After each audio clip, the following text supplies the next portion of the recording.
Oi pessoal, eu sou a Evelyn, esse é o canal Traça Literária e hoje eu vou falar com vocês sobre o livro atualmente mais aclamado pela crítica, vencedor dos prêmios Leia 2018, Oceanos e Jabuti 2020, Torto Arado, do Itamar Vieira Júnior. Eu, se fosse você, ficava até o final desse vídeo, porque eu tenho algumas curiosidades que talvez você não saiba sobre o livro e sobre o autor.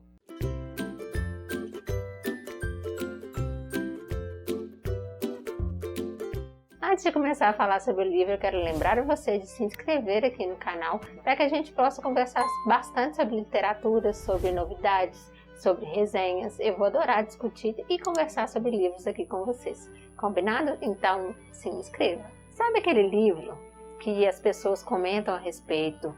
Você está vendo todo mundo falando, em todas as listas de favoritos do ano o livro está. Me indica um livro para ler, o livro está lá no meio daquela indicação e você simplesmente deixa ele passar despercebido? Foi o que aconteceu comigo e Torto Arado em 2020.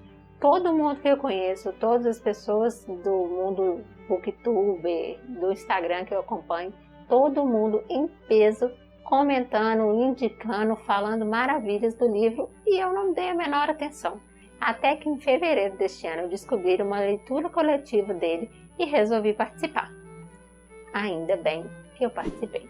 Torto Arado conta a história das irmãs Bibiana e Belonísia, que vivem com a família na fazenda Água Negra, localizada na Chapada Diamantina, na Bahia.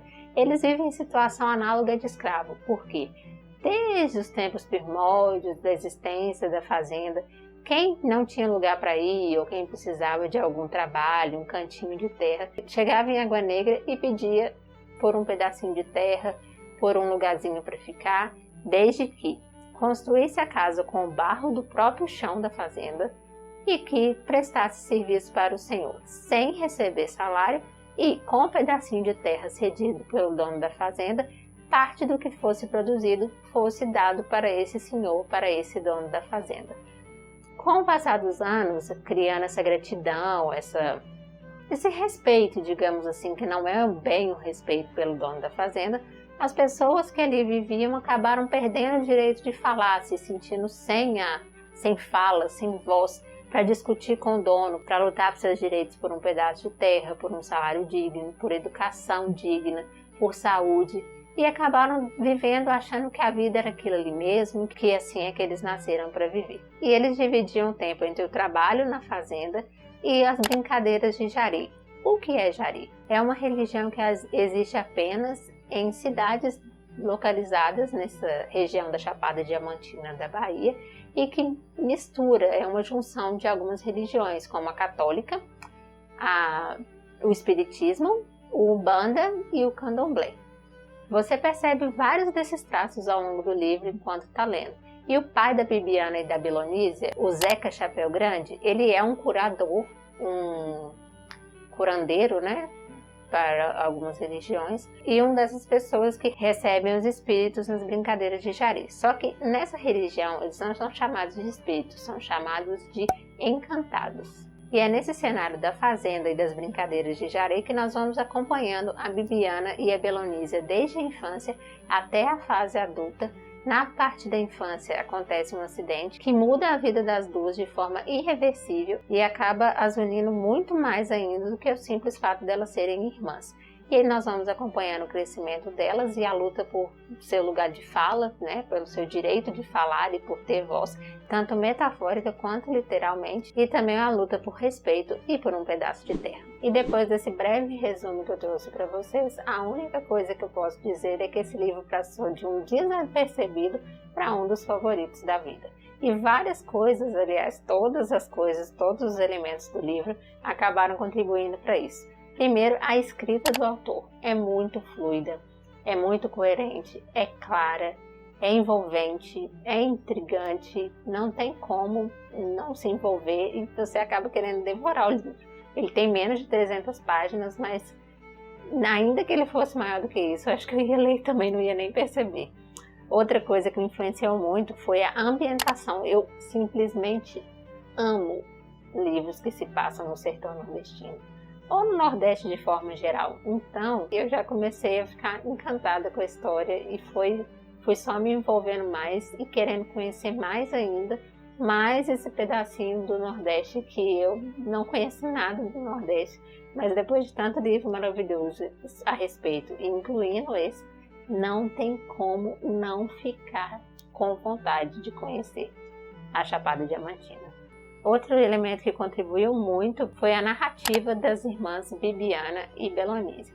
O autor escreveu e trouxe pra gente as duas personagens de uma forma tão perfeita, digamos assim, que não tem como você confundir as duas. Eu tenho certeza que você já leu livros em que a narrativa era feita por mais de uma personagem, mas em que em determinado momento você ficou assim, mas quem é mesmo que está contando a história? Quem que está falando agora?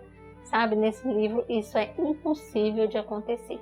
A diferença de personalidade das duas fica clara o livro inteiro e na forma como elas narram a história. Então não tem como confundir. Além das questões abordadas no livro, como abuso, escravidão, reforma agrária, religião, política, são assuntos extremamente necessários e extremamente atemporais. Quando você lê o livro que não se passa numa época atual, você vai acabar achando que ele aconteceu um dia desses, porque é muito, muito atual a história. Falando um pouquinho dos personagens para vocês, eu destaco a minha preferência pela Belonísia, uma das irmãs, mas eu fiquei encantada pela família toda. A Belonísia, a Bibiana, a Salu, mãe delas, o Zeca Chapéu Grande, que é um grande homem, entre as outras pessoas que dividem a fazenda Água Negra com a família da Belonísia e da Bibiana também. Os únicos personagens que eu não curti, e ainda assim eles são excepcionais dentro da maldade que ele se propõe a fazer no livro, são o Salomão e o Tobias. O motivo disso vocês vão ter que ler para entender. O ponto que me chamou mais atenção no livro e que me deixou mais reflexiva foi a questão tanto metafórica quanto literal da voz, da fala. O acidente que as duas meninas sofrem quando elas são crianças afeta a questão de como elas vão falar, como elas vão se manifestar para o mundo. Essa falta de voz delas, que lendo vocês vão entender, eu não vou entrar em detalhes, acaba sendo tratada no livro também como uma forma metafórica. Por quê? O povo que vive em Água Negra não tem fala, não tem voz, não nasceu com representatividade para expor os problemas, para trazer uma melhora para a vida deles. As mulheres também da história, apesar de serem muito fortes, serem personagens incríveis, elas também não têm fala, elas não têm voz, elas não são ouvidas. Elas, por mais que elas falem, por mais que elas gritem, por mais que elas esperneiem, elas não são ouvidas. E isso é um ponto muito forte da história que me chamou muita atenção e que dá aquela pegada, sabe, quando a gente lê? Então, é isso. Então, sabe aquela curiosidade que eu disse para vocês lá no começo do vídeo que eu ia trazer, que era para vocês esperarem, que talvez vocês não conhecessem sobre o autor e o livro? Pois é. A primeira curiosidade que eu trago para vocês é que Itamar Vieira Júnior, caso você não saiba, é geógrafo e trabalha há 15 anos no INCRA. Pois é, esse trabalho dele no INCRA acaba por refletir em toda a obra dele do Torturado. Por quê? Com o trabalho que ele exerce no INCRA, com os trabalhos de campo que ele já fez, com a experiência dele ao longo desses anos, ele foi colhendo informações, colhendo experiências de vida dessas pessoas e trouxe elas de alguma forma para o livro. Ele também trabalha e luta pela reforma agrária e isso reflete tanto no trabalho quanto no livro. Outra curiosidade sobre o autor é que ele começou a escrever Torturado quando ele tinha 16 anos. E a família dele não deu muito crédito para a história, ler e achar, meu filho, isso aí não vai prestar. E como ele e a família dele viviam se mudando por causa do aumento dos aluguéis e as questões financeiras, ele acabou perdendo esse manuscrito que ele já tinha de Torturado e hoje em dia ele agradece e muito por isso ter acontecido, já que ele acabou tendo que reformular toda a história e ela acabou virando essa grande obra-prima que conhecemos hoje e que você, que ainda não leu, também vai conhecer. Isso me leva para a terceira curiosidade sobre o autor que eu trago para vocês, é que quando ele decidiu escrever Torto Arado, lá quando tinha 16 anos, ele estava completamente influenciado pelos autores da geração de 30 do modernismo brasileiro, como Jorge Amado, Raquel de Queiroz, mas você ainda pode encontrar no livro alguma referenciazinha de Grande Sertão Veredas, eu pelo menos acho.